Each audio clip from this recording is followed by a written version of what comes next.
one of the things that reading does is it exercises a muscle that's dying in our children. It's called imagination. Welcome to Entrepreneurs, the Playbook. I'm David Meltzer, and I love kids. They're the MVP of my life. I have 4 of them. I was one of 6 of them. And for me, it's the most important part of my legacy is the children I leave behind and the children I impact. And when I met Mel Sauder, I said, here's a man who's akin to my belief, passion, purpose, and even aligned with making it profitable so we can give back even more by making a lot of money to help a lot of people and have a lot of fun. The CEO of MVP Kids, Mel Sauder, welcome to the Playbook. Thank you, David. It's great to be here. And thank you for bringing your kids. Oh, thanks. Yeah, 4 of them. It's amazing because your company, MVP Kids, and the content is as big, extensive as any animation company that I've seen. They develop characters, the curriculum, the lessons in the stories are boundless and endless. And they also are ahead of their time. Where did this journey start with all these characters and all these great lessons? Sure. Well, it starts with my wife and I. We had 3 kids and 14 grandkids and 6 great grandkids, and with spouses, 30 kids that are big. That's our legacy. Our kids are our greatest legacy. So we just find our biggest responsibility is to weave a framework of character in their lives. So that's what MVP Kids is about, inspiring character in kids, helping each child to be a real MVP. It goes beyond the kids. It goes to the educators. Yes. It goes to our government, and it goes to our parents. And I have a saying, there's no such thing as a lazy kid. There's only lazy parents or a lazy teacher or a lazy coach. And you and I, as you can tell, share that sentiment. I recently posted a video that's the most popular video I ever done. It outdid my Dr. J and Kareem Abdul-Jabbar multi-million full video. We're almost 30 million views, hundreds of thousands of shares. And it was about my feelings as a parent. I woke up at 4 a.m, as I usually do, and my 17-year-old daughter's car was missing. Still get chucked up. Oh, yes. And I took the video after it was all resolved, and my daughter was actually acting as I had taught her to because kids were drinking. And I said, if there's ever drinking, you leave your car and you Uber everyone home on me. And she did. But my mind didn't go there. When I woke up at 4 a.m, there was no car. So she ended up, by the time I got her to wake up on her phone, telling me she was home, safe, and did what I told her to do. And I realized how scared I was, but how angry I was from being so scared. And a lot of the lessons that I have read in your books and seen in the curriculum that are in thousands of schools, and now we're going to be in millions of TV screens and whatever else we have today. I just got a pair of glasses that have 130-inch screen on it. I was thinking about these characters. There's a lot to help with. For you, where does it start? What is the premise of using these MVP Kids to help teach teachers and parents, and most importantly, kids? Well, it starts with parents, just igniting a passion for learning, a passion for reading. The child can't read, right? That creates a big challenge for the rest of their lives. And then just instilling living skills, like emotional intelligence and understanding what they're feeling and how to respond to that, or social skills or how to deal with other people. So it starts there, and then we go into inspiring character, and then it really goes into mental health resilience. So those are kind of the 4 steps in our, what we call our love, proprietary love model, learning universal virtues. And everything that we do is based around that. It's for the kids 0 to 10. It actually starts in the womb with mom reading to the child and creating that desire to learn to read. And reading for me is one of the 3 essential things that I want to empower my kids with, added to AI practicing and what I call cold calling. I think these are the 3 skill sets. But reading especially, and my kids will ask me, well, Dad, I understand why AI is important. I understand why you think cold calling or having communication skills are important for the future, the one-on-one personal skills that people are lacking today. But why reading? And I said, because one of the things that reading does is it exercises a muscle that's dying in our children. It's called imagination. And I tell my kids all the time, you'll never overachieve your own self-image, your imagination. And I want you to work out your imagination every day by reading. And my wife, who's an educator, my mom's who's an educator, taught me to read from the womb on to my children and beyond. For you, in that experience from building curriculum and having these characters and now in animation, how important is the imagination today, even compared to when you started? What year did you start? About 10 years ago, if I do. Somebody became, How important is the imagination? well, imagination is everything. It's how it creates the desire, the dreams for your life, imagining where you can be and what you can do and how you can help people.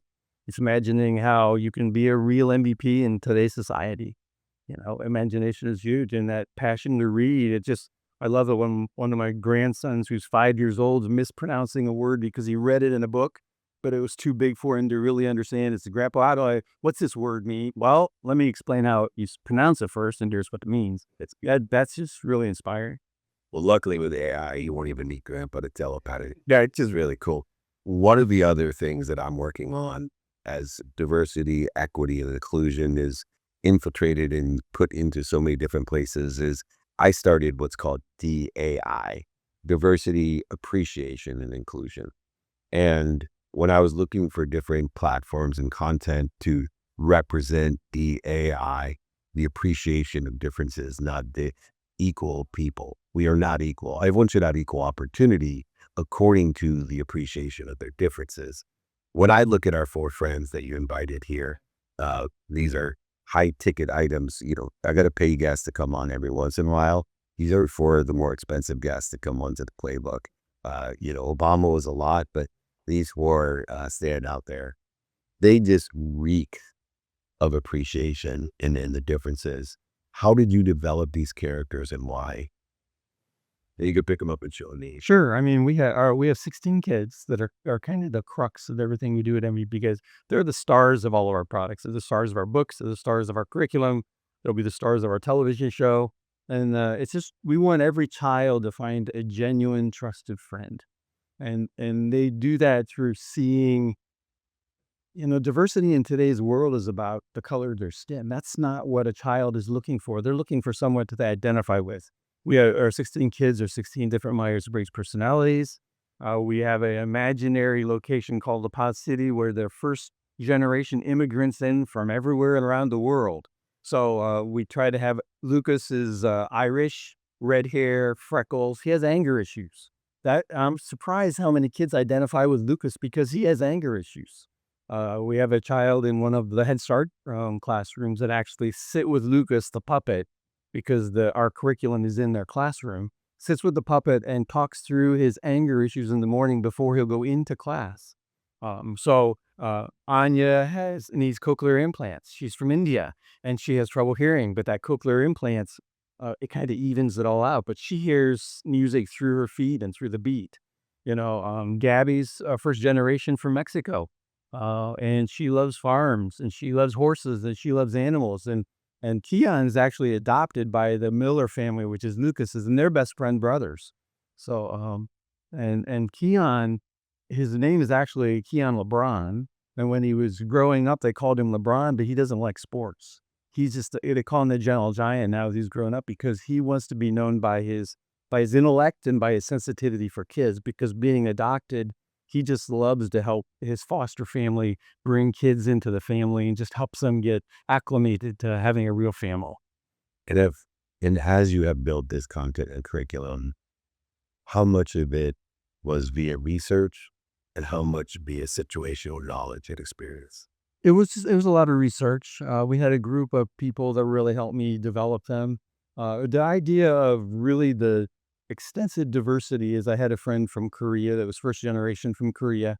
And when I was talking to him about building MVP Kids, even before I started it, he said, Mel, I've been looking at books and entertainment all of my life and never once seen myself in anything that I've seen. So if you want kids to identify with these as friends, they got to be able to see themselves, but they have to be able to see people that are different than them. So I did a lot of research and just tried to make sure that we started with 10 kids. And as we passed it around to our focus groups, didn't have enough. because their parents weren't seeing their kids in the kids. So we kept expanding it until we ended up with 12 families with 16 kids. We got twins, we got adopted, we have single kids with grandma raising them. So we just tried to create every type uh, of environment so that they can identify with it. And of the 16 kids, which one do you identify with? Oh goodness, I identify with, they're my kids. So, it's like, which one of your kids do you identify with? I identify with all of them in different ways. So you have some sort of emotional connection to each and every one. Oh yeah, they're our kids. They peak. 10 years, these are our kids. And actually, they have siblings that are really an important part of the stories too. So it's more than the 16 kids, but those 16 kids are my wife's and my kids. One of the lessons I've learned in entrepreneurship, which was very difficult because I, like you, have a purpose to everything I do. I'm the chairman of the Napoleon Hill Institute. I live by having a definiteness of purpose of why Einstein and Napoleon Hill are here to remind mentors who I identify with to take direction. We get to where I want to be because they're already there. But one of the dangers that both Einstein and Napoleon Hill teach is don't be in love with your product because it's a business. You're in love with your product, very obvious. We're in love with our kids, Your kids. not so much the product. Very good. So, which is important. It is a business and you're raising money to help support the business that has a purpose. And you're in love with the kids and the purpose. But when it comes to reconciling that with raising money and making money and being in business, because I know when you created your company, you checked the box for profit. Yes. And a lot of people who have passion for what they do forget that they check the for-profit box. How have you been able to reconcile for you emotionally the pragmatic, competitive, scarce business environment that exists in raising money and supporting your purpose? I ran a Fujifilm company, so I understand all about profits. I started as an accountant and a CPA. I understand about profit. My love for the kids is to keep them genuine across all media. So we have a 100-page character Bible, and anybody that creates any product knows who Gabby is. And Gabby will be Gabby, regardless if it's a board book, if it's a curriculum, or on television. So John Semper, who's helping us create the television show, knows all about the 5 kids that this show is going to be around. And he wants to introduce all 16 of them over time.